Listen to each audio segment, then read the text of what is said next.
haquusan weliga hayso odhanin there's no way wax la yidhaahdaa ma jiro there is a way raadi fursadaha nololeed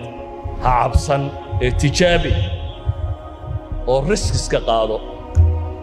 wax kastoo nolosha ka mida waxay yidhaahdaan cidda riskiga diidda yani dhibaatooyinka cidda ka baqataa horumarka ma gaadho walidaalka waxay yidhahdaan riskiga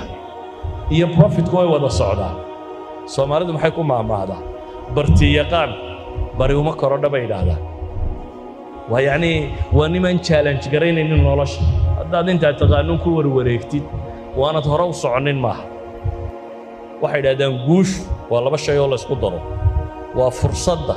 iyo diyaargarowga baa la yidhaha hadday fursaduhu ku hor yaalliin laakiin adigu aanad diyaar ahayn hore u socon maysid haddaad adigu diyaartay laakiin fursadda aad weydana socon maysid guushi bay yidhahdaan waa labadaasoo wada kulma waa inaad fursaddiina aad la kulantay